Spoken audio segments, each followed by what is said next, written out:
తమ భిక్షాటనను అడ్డుకున్నారని నంద్యాలలో హిజ్రాలు ఆందోళన చేపట్టారు. నంద్యాల పట్టణం పాణ్య మండలంలో భిక్షాటన చేసుకోకుండా మరో వర్గం హిజ్రాలు దాడి చేస్తున్నారంటూ కొందరు హిజ్రాలు ఆరోపిస్తున్నారు.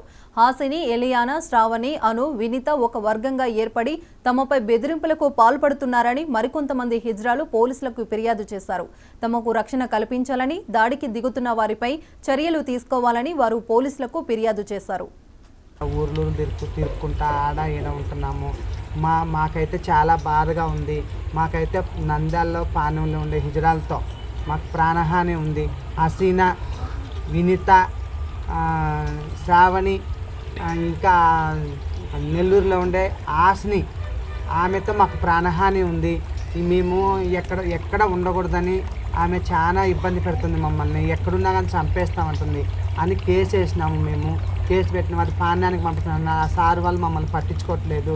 మాకు ఇంకా మమ్మల్ని పిలిచిన కూడా పిలిచట్లేదు, మాట్లాడతామని. మాకు ఏది స్పందించట్లేదు, ఏమి చేయట్లేదు. మీరే దయచేసి, మాకు ప్రాణహాని ఉంది. వాళ్ళతో నెల్లూరు ఆమె, ఆస్ని అనే ఆమెతో ఉంది మాకు ప్రాణహాని. మమ్మల్ని పట్టించుకోవట్లేదు. పాణ్యం సిఎస్ఆర్, ఎస్ఐసార్ వీళ్ళు. మీరు దయచేసి మమ్మల్ని కాపాడండి సార్. నాకు 70 ఏళ్ళు ఉండే సార్, నీకు నమస్కారం చేస్తానయ్యా. ముసల్లా నేను నడవడానికి కథ కాదు.